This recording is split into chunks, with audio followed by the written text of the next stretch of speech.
Hello, I'm Nathan Judah. I'm here with Wolves reporter. It is Mr. Liam Keane. Liam, FA Cup third round replay. Wolverhampton Wanderers 3, Brentford 2. After extra time, it's cold, isn't it? They know how to keep us on our toes. Look, Wolves are through. We'll talk about who they've got next, but I think overall that was job done, and they were the better side. The better side won tonight. Yeah, definitely.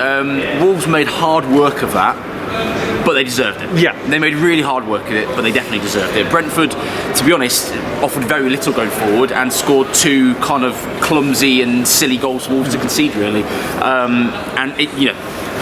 They still scored the two goals. Wolves had to come back and fight from 1-0 and 2-1 down, and they did. And of course it was Nathan Collins. A scrappy goal, obviously well taken by him, but frustrating for Wolves because obviously I tweeted it 3 minutes before the goal went in, but Wolves, absolutely true to say that Wolves were dominating possession. They were all over Brentford without really creating a lot as well. Yeah. They just needed that little bit of a breakthrough. Unfortunately, the breakthrough came at the wrong end, and it was Brentford who found the goal. But I thought Wolves, after a decent opening 10 minutes, I thought recovered quite well from that. And the Semedo goal was an excellent one. It was a brilliant cross from Cunha. Semedo makes a really intelligent, deep run, late run. I want to see more of that from Nelson Semedo. Absolutely. He gets a little bit lucky in that his first effort is saved, and it bounces right to him, but he's still got to be there to score the goal in the first place. It's a well taken goal. Then Wolves shoot themselves in the foot again. Yeah, exactly. And go 2-1 down, and look, substitution, and I'm delighted. The fans are just speaking to the fans outside, and all of them are delighted for this young lad, and Nathan Fraser, who came on and scored the equaliser. Really well taken goal. Really hard, low, across the keeper. Everything that you're taught growing up, coming through these ranks. And look, we'll discuss this on the podcast tomorrow, but he's given himself a great opportunity, Nathan Fraser, potentially staying here, whether he's on loan or not. But it's great to see us young strikers scoring goals at Molineux, and the crowd loved it. It was a huge goal in this game. Yeah, just away from the context of the game, he's a young lad, still 18, isn't he? Academy striker, local lad, Wolves fan, coming through, desperate to play for Wolves, desperate for a chance in the first team. Got that against Blackpool here, scored. Came off the bench against Ipswich and obviously didn't particularly go out well for him, but it was his fault, just for the team in general. And then gets a third chance here within the season, and within 2-3 minutes does exactly what you did, and it was exactly what you said, rather. It was a perfect, well taken, executed shot, low, hard, accurate. And it was the moment and the timing of it was perfect. His celebration was brilliant. Brilliant celebration. And it just You'll see the pictures. It lifted the whole crowd. And could have been a second a couple of minutes later. Yeah, absolutely. And he really unlucky that it was a really good block from a Brentford defender, which I've tweeted a few times. We didn't have any replays at all tonight, so it's difficult to tell what was going on at times when you're trying to follow the game and follow your laptop at the same time.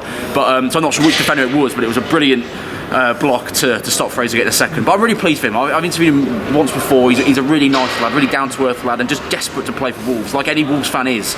And I think he's a really good player. And we were absolutely buzzing when he went to extra time and had another half an hour in this cold tonight. But look, as long as Wolves got through, they did. Penalty. Pedro Neto had been fouled. I thought Pedro Neto did well tonight. Got a lot of space. Probably production-wise, he would have wanted more, I would have thought. But good that he got runs at the ball. He got to run at defenders. He got to go in the pockets and the spaces that he liked. So again, another positive half an hour. We'll see whether he starts against Brighton on Monday. But for now, I thought it was a very worthwhile outing. And then, of course, wins the penalty. Mateus Cunha, in the absence of Hwang Hee-chan, whether he's the penalty taker or not, I'm not too sure. Maybe it's whoever fancies it on the day. But I think Cunha would be up there. Obviously, he's full of confidence at the moment. Hard, low, bottom corner, no chance. Yeah, it was cool as you like. Rifled into the bottom corner, almost Cantona-esque the way he stood there and sort of took in the crowd, and then went off to celebrate. I think he's a brilliant player, Mateus Cunha. He's in the form of his life, not only his Wolves career at the moment. He had a dodgy opening, sort of 10, 15, 20 minutes. You were slaying him. I wouldn't go that far. A few, stray passes, a few stray touches, and once he gets into the game, he makes this Wolves team tick. He suits this team perfectly. Gary O'Neill's playing him perfectly. It's a match made in heaven right now, and Mateus Cunha is at the top of his game. Brilliant goal. We saw him getting taped up full time as they were going into extra time. Looked like that was probably a bit of an issue when he walked off the pitch. On his own way, hopefully Gary O'Neill gives us a positive update. I assume it was more precautionary than anything else? Yeah, I think it was more, getting into the red zone, an overload. He's played a lot of minutes, so it didn't look like any particularly deathly serious, but obviously we'll hopefully hear from Gary Neal and find out on that. But Wolves definitely can't afford to lose him. Put it that way. Week on Sunday, Wolves have got FA Cup fourth round. Who have they got again? Yeah, One second. Let me think. Rotherham, Chesterfield. Well, according to you, it's a bye to the fifth round. So that's just like random team I support. Somebody in Wolverhampton just mentioned them as well. Cheers, mate. Oh yeah, we're just recording it. Just filming, mate. What's going on? What's he doing? That was one of the most insane moments. West Bromwich Albion at the Hawthorns Black Country Derby. It's been a while, Liam Keane. It's been a while. I'm not sure whether Wolves will sell their allocation or not. It might struggle. Yeah, might struggle. I feel a few people might be calling you a few favours to get a few tickets for this one. Absolutely. Look, can't wait. We're both absolutely buzzing for it. It's going to be 11:45 kickoff from the police. You can understand it. I guess. I get it. It's not a great. It's not a great kickoff time. Not the best. It's going to be on TV, but we'll be there. It's going to be an absolute cracker. And look, finally, not got the best record Wolverhampton Wanderers in recent years, but you've got to think that this team and the way that they're playing at the moment, and I think that it means a lot to these players. You can see that it means a lot. Sometimes foreigners don't really get it. I feel like Gary Neal will drive into how important this game is, and I think you'll see a team selection probably. I'm still laughing at that guy. Sorry, I got no. I'm trying to get our words out. It doesn't put me off. I'm trying to keep a straight face. I don't even know what he was saying to us. Sorry, carry on. I was derailing the whole video. What I'm trying to say is, I think Gary Neal will pick a full strength side for that game. I think it's very important. It'll be just like a Premier League game. You're an idiot. Honestly, head's gone. His head is absolutely gone. He really put me off, that guy. Yeah, I know. I could tell. Ever the professional, back in the room. I think you're right. This is. You're listening. No, I didn't hear what you say. It brings me back to a conversation that I've had quite a few times on videos and podcasts talking about Mateus Cunha, and it's not just him, but it reminds me of that.